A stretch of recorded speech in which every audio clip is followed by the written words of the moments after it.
निवासी दूध उत्पादक भाइयों बहनों, सबसे पहले तो मैं आज आप सबको बहुत ही एक पवित्र उत्सव शिवरात्रि की मंगल कामना आपको देता हूं। और वैसे भी हम सब दूध उत्पादक हैं और हम समय समय पर इस दूध के बहुत उपयोग करते हैं, लेकिन धार्मिक होने के नाते से हमको ये भी पता है कि इस दिन शिवलिंग पर भी दूध अर्पित किया जाता है और दूध अर्पित करने वाले हमेशा अपने पशुओं के प्रति मंगल कामना करते हैं कि वो दूधाधारी पशु हमारे सुरक्षित रहें। निश्चित रूप से आप में से बहुत लोगों ने आज शिवलिंग पर दूध चढ़ाया होगा, कुछ चढ़ा रहे होंगे, कुछ और जाकर के भी शिवरात्रि तक इस कार्यक्रम में लगेंगे। मैं आपको पुनः आपके पशुओं की मंगल कामना के लिए भी बहुत बहुत भगवान शिव से प्रार्थना करता हूं। मैं समझता हूं कि जैसे कहावत है, देशा में देश हरियाणा जित दूध दही का खाना। हम हरियाणा के लोग अगर देश और दुनिया में प्रसिद्ध हैं तो अपने खान पान से, अपने दूध और दही से हम जो इसका सेवन करते हैं, शारीरिक बल के नाते से हमारे यहाँ पहलवान, हमारे यहाँ अच्छा एक किसान, हमारा नौजवान सेना में भर्ती होता है, तो निश्चित रूप से उसका जो आहार है दूध दही के खाने का एक अपना प्रभाव होता है। और ये जो दूध का काम करने वाले हमारे ग्रामीण क्षेत्र के किसान अपनी आय को बढ़ाने के लिए दूध का उत्पादन करने के लिए पशु रखते हैं, और युवा खास करके जो बेरोजगार हैं अपने रोजगार को प्राप्त करने के लिए इस व्यवसाय में तेजी से आ रहे हैं। ग्रामीण अर्थव्यवस्था को सुदृढ़ करने के लिए और युवाओं को रोजगार के लिए हमने भी सरकार की ओर से बहुत सी योजनाएं बनाई हैं, और जो डेयरीज हैं इस डेयरी यूनिट को हाईटेक डेयरी यूनिट के ओर भी हम ले जा रहे हैं। मेरा मानना है कि जो डेयरी का किसान है वो एक प्रकार का व्यापारिक किसान है, क्योंकि वो दूध का उत्पादक भी है किसान के नाते और व्यापारी के नाते से वो दूध बेचता भी है।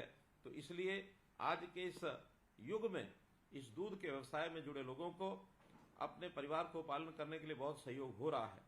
जैसा हमारा किसान है, संयोग से भूमि जोत ये छोटी होती जा रही है, और जब जोत छोटी होगी तो वैकल्पिक साधन इसकी भी आवश्यकता है।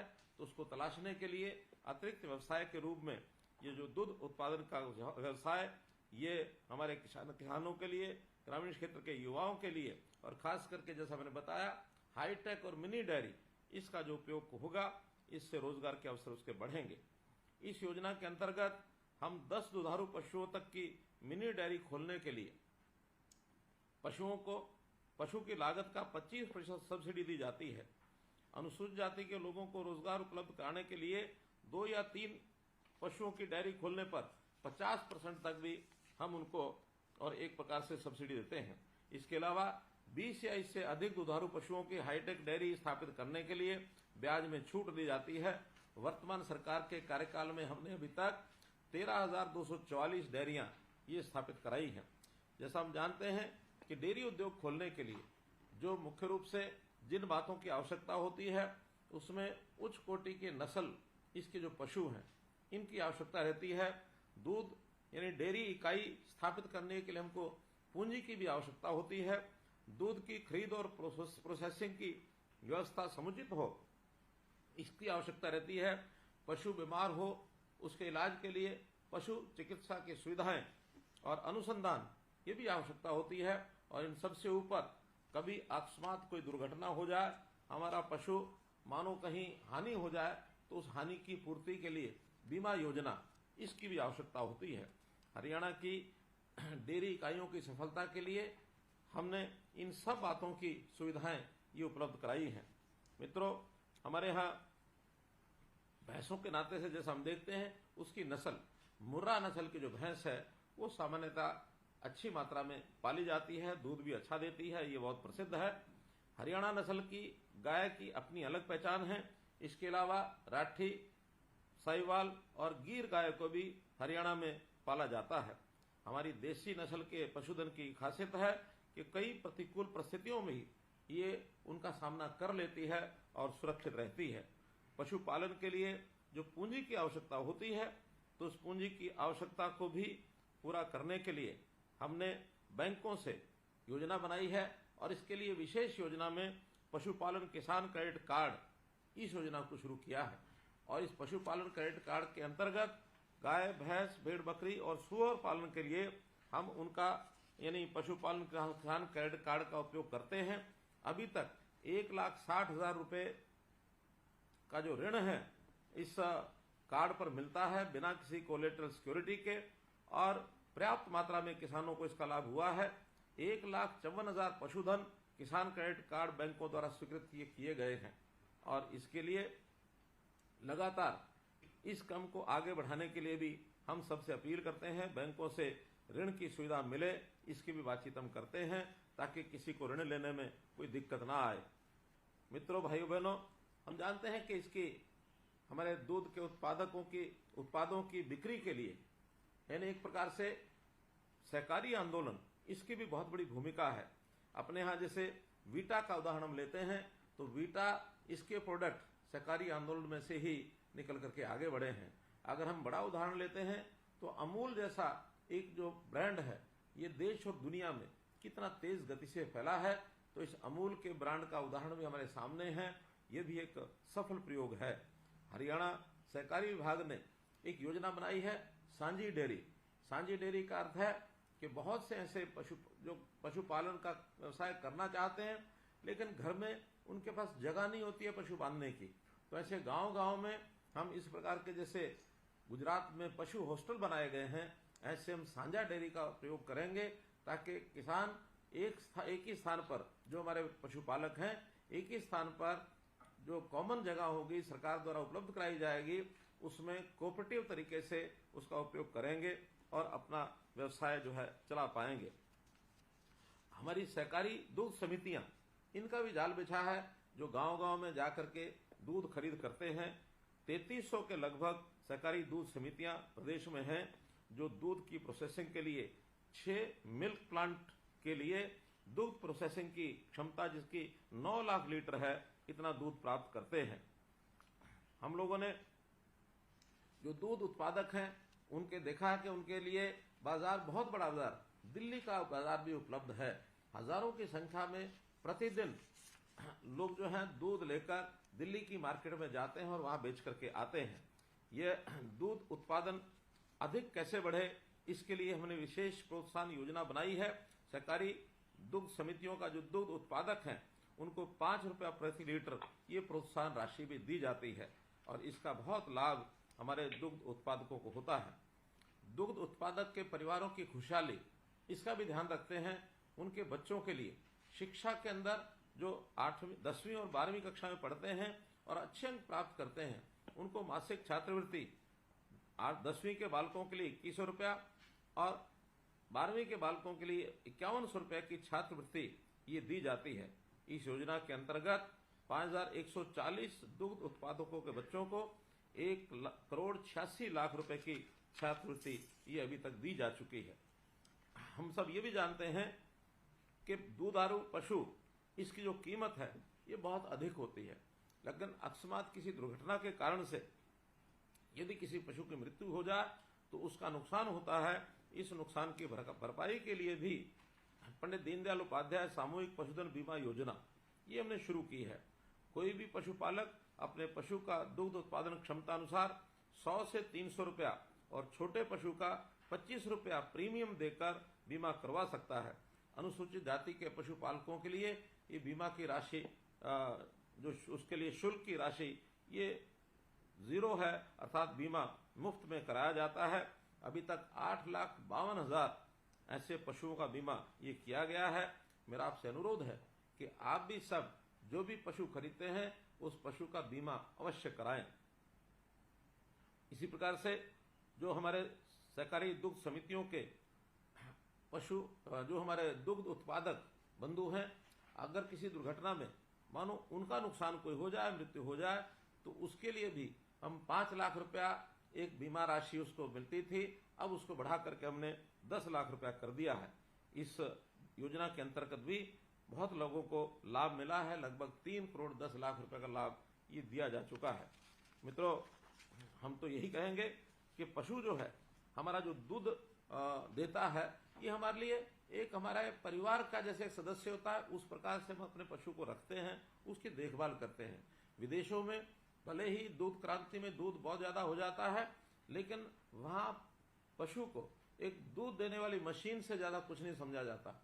लेकिन हमारे यहाँ पशु एक जीव जिसका हम अपने परिवार का उसको साथी मानते हैं, परिवार का सदस्य मानते हैं, उसकी पूजा भी करते हैं। जैसा हमारे यहाँ मान्यता है, गाय की पूजा करते हैं, गाय को माँ मानते हैं। तो इस प्रकार से पशु के साथ हमारा जो व्यवहार जिस प्रकार का हम रखते हैं, निश्चित रूप से इस पशुपालन के जो हमारा व्यवसाय है, इसमें हम जहाँ दूध प्राप्त करेंगे वहीं अपने पशुओं की देखभाल ये करना भी बहुत जरूरी है। क्योंकि पशु इसलिए भी हम परिवार का अंग मानते हैं कि हमारे जैसा देखा जाए परिवार में छोटे से लेकर बड़ा तक व्यक्ति यानी मनुष्य ही है जो बचपन से लेकर के और जीवन पर्यंत दूध का उत्पादन करता है। वरना कोई भी अन्य जीव केवल बचपन में तो जो दूध पीते हैं, लेकिन बचपन के बाद दूध पीना वो छोड़ देते हैं, जबकि मनुष्य बचपन से लेके और वृद्धावस्था तक जीवन पर्यंत दूध का उपयोग करता है। तो जहाँ दूध कितनी ही हमारी महत्वपूर्ण एक व्यवस्था है, एक हमारी आवश्यकता है, इसको पूरा करने के लिए हमको छोटी छोटी बड़ी बड़ी सब इकाइयां इसका यानी स्थापना करनी चाहिए और इसको आगे बढ़ावा देना चाहिए। सरकार बढ़ावा देने के लिए बहुत से कार्यक्रम करते हैं। दूध उत्पादकों की कंपटीशन, उनकी प्रतियोगिता बढ़े, ज्यादा दूध उत्पाद यानी पशु दूध वाले उनके यहाँ पर आए, तो उसके लिए हम बहुत से मेले लगाते हैं, बहुत सी प्रतियोगिताएं करते हैं, इनाम भी देते हैं। तो इसका अर्थ यही है कि हम सब लोग व्यवसाय के नाते, खास करके किसान जो है वो अपने व्यवसाय के साथ साथ दूध के व्यवसाय को अच्छा यानी उसको उपयोग करें, और उससे दूध अगर बढ़ेगा तो हमारे गरीब परिवारों की आय भी बढ़ेगी और हम लोग अपने इस दूध की आवश्यकता को पूरे समाज के लिए पर्याप्त रूप से एक प्रकार से और उसका उपयोग कर सकेंगे, उसका प्रबंध कर सकेंगे।